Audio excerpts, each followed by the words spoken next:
Hello, art historians, and welcome to our last lecture for this unit where we're going to be finishing up the art of the Roman emperors, because after these emperors, we're going to start to see the empire kind of collapse a little bit and start to fall apart. And we really can see the art reflect that as we go through. So we've started with the Republic. Actually, we started with Etruscan, and we can see how much the Etruscans influenced Rome by bringing in that Greek influence and their own influence. And then we see the art of the Republic, like the bust of the Roman patrician.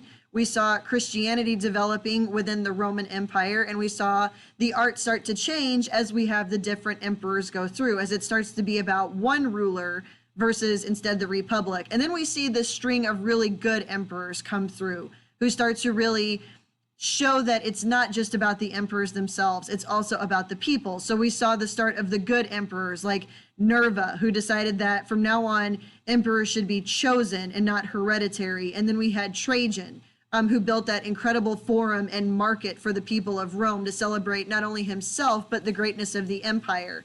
And now we're going to have Hadrian. And Hadrian is actually Trajan's nephew, but he was not picked because he was the nephew. He was picked because he actually was a really good successor to him. Now, Hadrian, under Trajan, the empire reaches its biggest point, which is why Trajan has the biggest forum, obviously.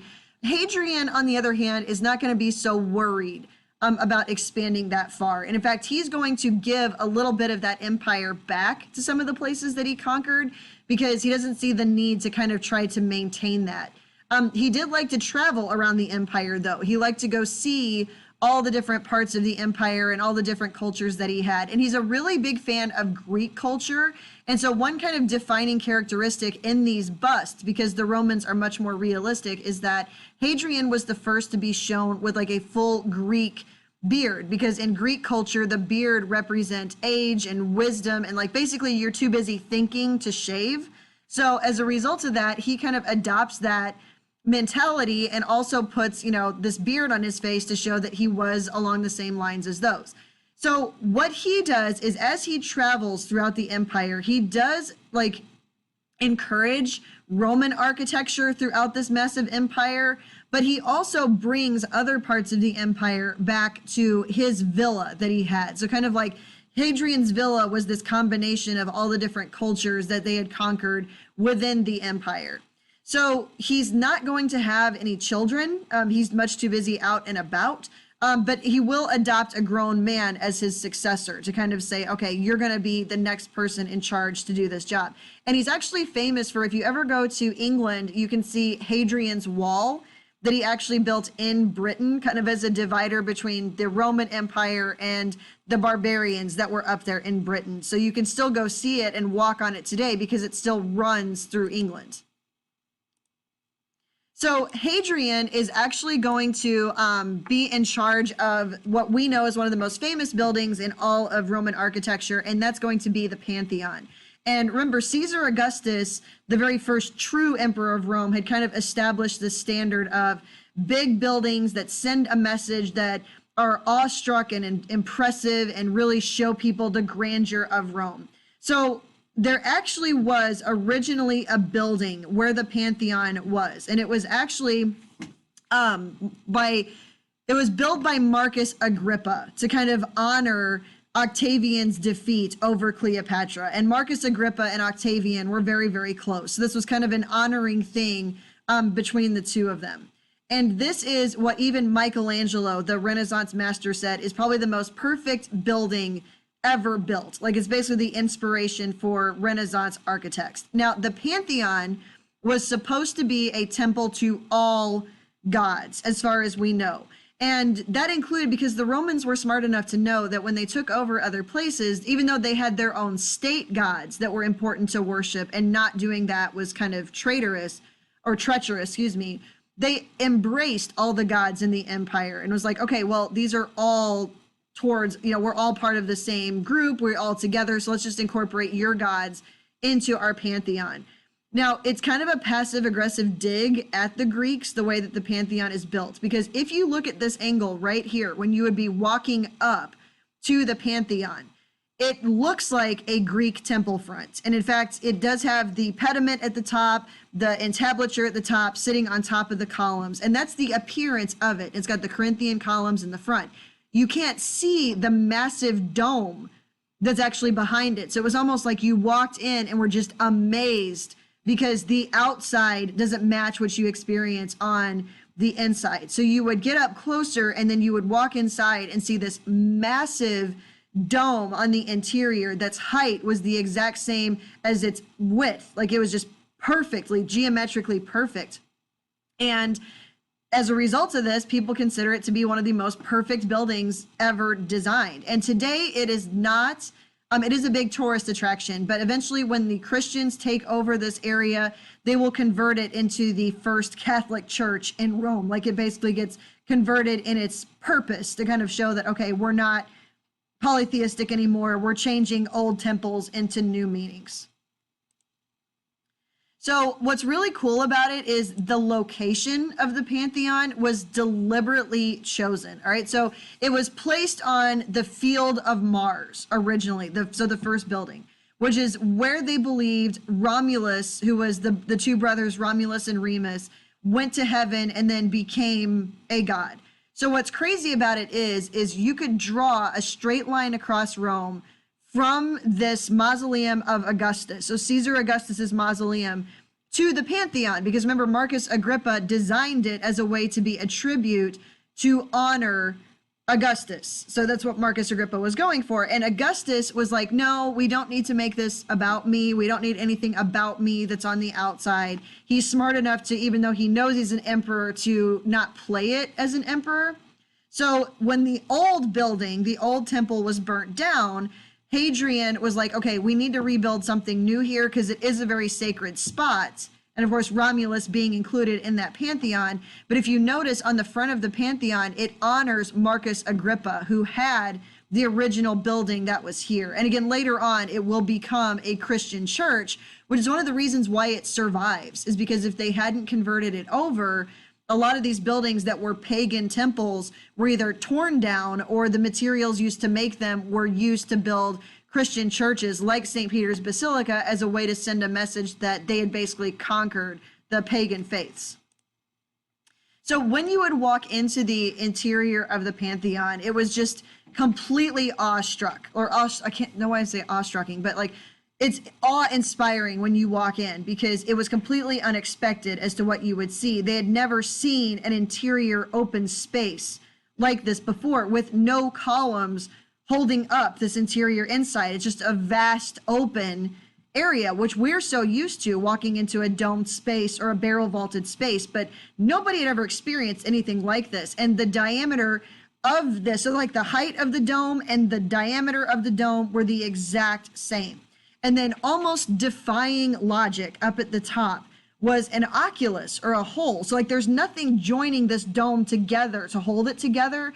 It's truly an engineering marvel that it holds up. So down here at the bottom, you can see that there are niches in the wall where they would have the gods placed, which were later replaced with saints, but they were kept facing east towards the rising sun because that is something that the Roman gods always did. So the Corinthian columns that are around this, which are made of Egyptian marble, so some of the best marble, they seem to hold the dome up, but they don't. Like the dome holds itself up. And these columns, what they do is enhance the verticality to draw your eye upwards, which is kind of cool. Now, there's actually a theory that this is where the emperor would have made public appearances as a way to kind of show that he also was divine and godlike at the same time. But I mean, the things that went into this to make sure that it was perfectly preserved are incredible. So like, if they're going to do religious rituals in here and lighting incense and lighting candles, the opening at the top would allow that smoke to kind of vent out. And also the floor is convex, which means that water can slope off of it and drain so that the marble floor wouldn't get destroyed. And what's really kind of cool about this is that the dome has the heaviest materials at the bottom, and then the lighter materials are at the top, so that way it's not nearly as heavy at the top. So if you look here, you can see that there's little square cutouts of the dome, and these are called coffers. And this is a very distinct Roman technique. And you can actually see this in the ceiling of Santa Sabina. They did this as well. So the like this down here at the bottom, so that it would support its weight at the top. The pulling out of the coffers, or the use of coffers, actually took some of the weight out of the dome, which is really, really incredible because it is able to hold itself up. And they would use brick covered with concrete as a way to like give that appearance of it, but also to provide some stability as well. So this is pretty amazing that they were able to do this with this kind of engineering and this kind of an open space. So this is what you would see when you come in, and the coffers at the top actually get smaller to give the appearance of it being larger and farther away. So you can see here that it's equidistant height and diameter in it, just absolutely completely perfect. So this actually does adopt those Greek ideas of proportions and balance, but it takes it to a whole nother level because they don't even need the columns to hold this up. And everything on the interior, even on the floor, the marble on the floor, has squares and circles, like that perfect geometric balance and shapes as a kind of way to reflect the balance that the Roman Empire brings, because we've got the square front and then the Roman dome on the top. I just think this is incredible. So at April 21st, at noon, the day that Rome was founded, or that's the day they honor it, the sun rays will fall directly into the entrance and light up the interior, kind of giving it this otherworldly appearance. So after Hadrian, we're going to get the last of the good emperors, and we're going to get Marcus Aurelius, all right? And if you've ever seen the movie Gladiator, you've seen Marcus Aurelius, because he is the emperor that in the movie Gladiator is like, Rome started as a republic. It needs to be a republic again. It needs to go back to being that. And Marcus Aurelius was ready to step down as an emperor after his death and say, okay, no more emperors. Commodus, you're going to be my successor, but you need to turn it over to the republic. And this time of peace that Rome had, called the Pax Romana, and this time of like advancement and incredible, wealth, is going to end after Marcus Aurelius, because whether it's true or not, in the movie Gladiator, Commodus does take over, and maybe he killed his father, maybe he didn't, but there's a reason that we call toilets commodes, because basically Commodus is going to put Rome in the toilets after having such an amazing father, who you can see has the beard. So we know it's post-Hadrian, that he's kind of got that wisdom, like basically too busy thinking to shave kind of idea. And after him, it's really going to start to go downhill. So just one quick thing. This is actually an equestrian statue of Marcus Aurelius. So an equestrian is a horse statue that was kind of inspired by the one that Trajan had. So kind of Trajan started setting that standard of having this great equestrian statue, but we don't have that one anymore. We have this one. That's the better one. So this kind of becomes the model for during the Renaissance, whenever they would do equestrian statues. This is the one that people would look at and go, that's how you do an equestrian statue. And the only reason it survives is that people thought that it was Constantine, the emperor, that legalized Christianity. So that's why it wasn't destroyed during the Middle Ages in Europe, but it's actually Marcus Aurelius. And we know that because of the appearance of him and the beard. That's because the Romans were realistic, and we can actually tell who the statues of different rulers are.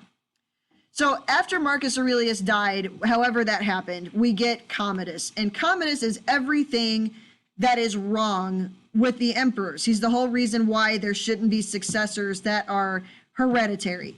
He wanted to be an absolute ruler. He wanted nothing like his dad to hand power over to the republic. He basically used all the spoils of war to spoil himself. Like, he would go to the gladiator battles, and he would actually dress up as a gladiator. And if you came up against him, you knew you had to die because, you couldn't beat him. He made himself look very godlike. He said he was a combination of Hercules and the god Jupiter, who is Zeus. He was everything that Rome should not have been and that it wasn't supposed to be. And if he'd have been alive, basically the Senate probably would have stabbed him just like they did Caesar. And he was so awful that he was strangled in the bathtub, by lots of people who were like, we got to get rid of this guy. He's awful.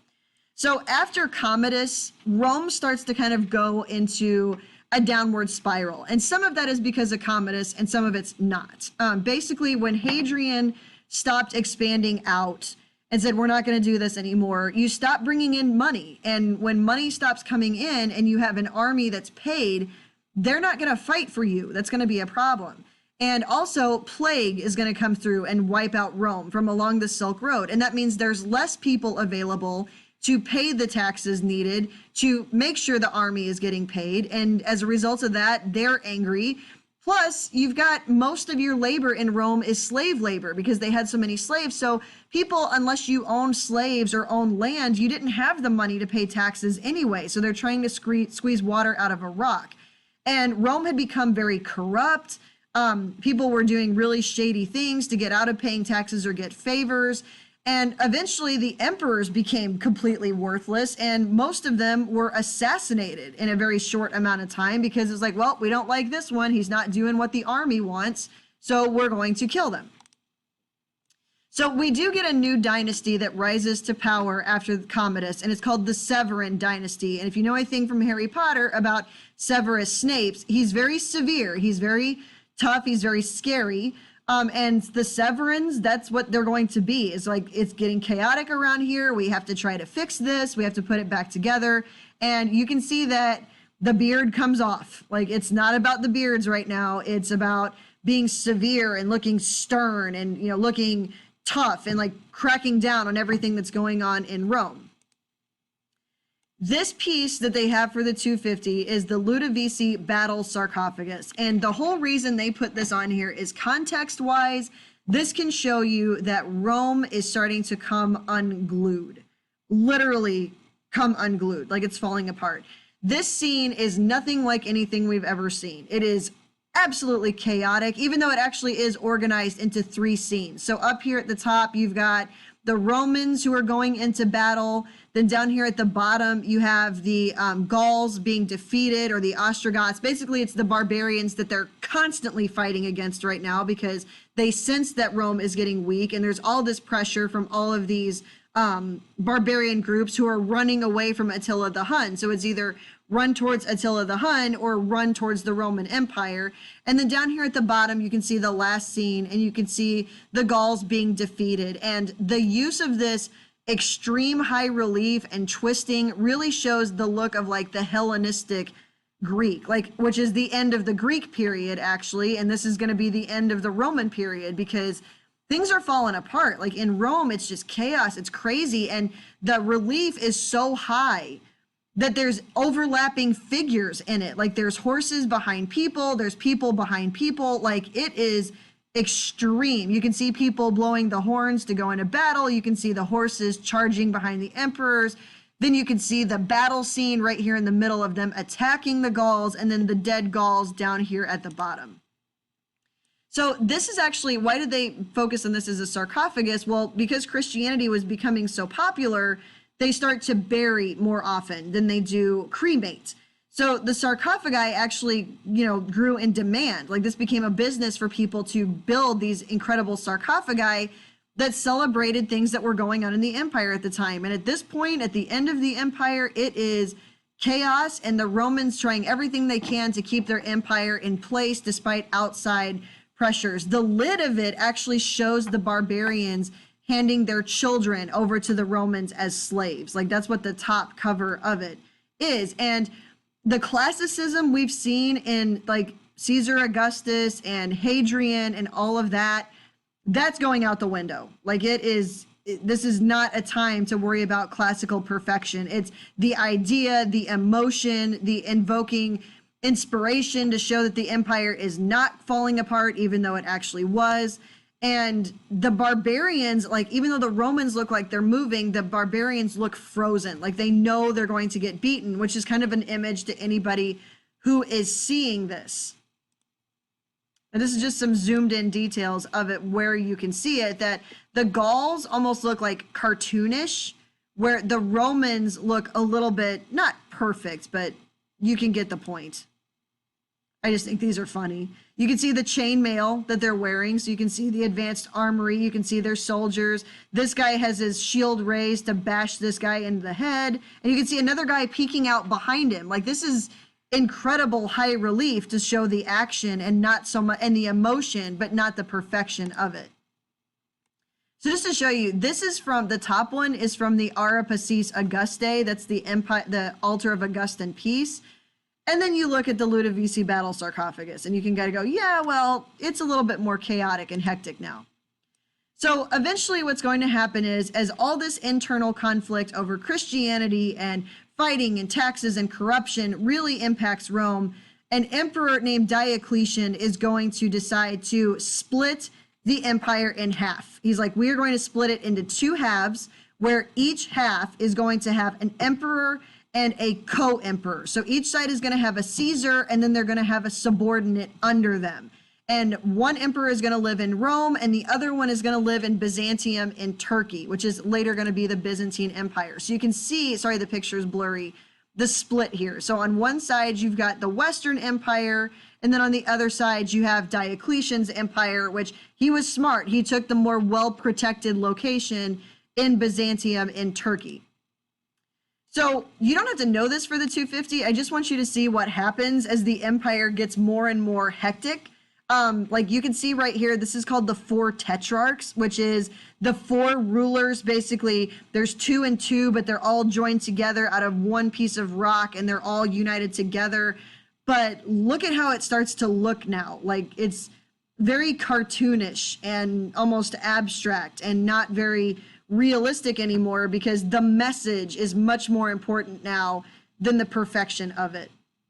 So this is why we get the Emperor Constantine, who, after Diocletian steps down and war breaks out again because there's a power vacuum, Constantine is actually going to try to put the empire back together physically and literally, like at the same time. He's going to say, all right, we're going to have one emperor again, but it's kind of like breaking something. Like, you can glue it back together, but the cracks are always going to be there. Like, you can't unring the bell, basically.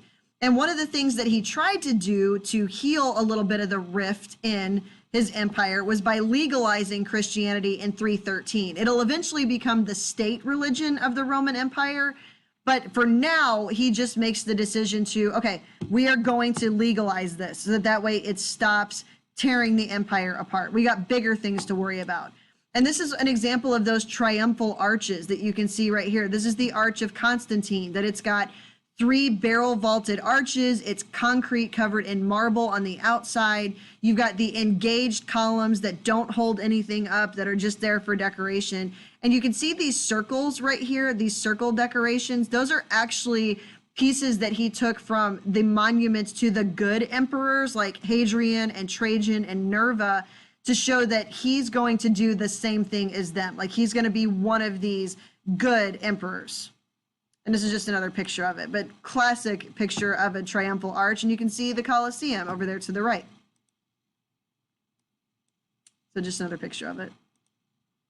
So eventually what's going to happen, despite Constantine's best efforts, is the corruption is just going to continue. Even legalizing Christianity didn't really work. In fact, it actually made it worse, because Christianity is all about loving your neighbor and embracing others, and that's not what the Roman military was supposed to be. And with the army falling apart and the plague coming in and not enough taxes and people rebelling because they didn't feel that Rome was even worth fighting for, in 476, Rome itself, the capital of the Western Roman Empire, is going to be taken over by German invaders. One group called the Vandals, who came in and destroyed it, which is why we have the term vandalism. So Western Roman Empire is going to fall, and that means France, Germany, Britain, all those, Spain, Italy, all those areas that were controlled by the Romans are now going to have no leadership. Everybody's pretty much on their own. And the only thing left that remains of the Roman Empire is the art, the architecture, and Christianity on that side. And that is where we're going to pick up next.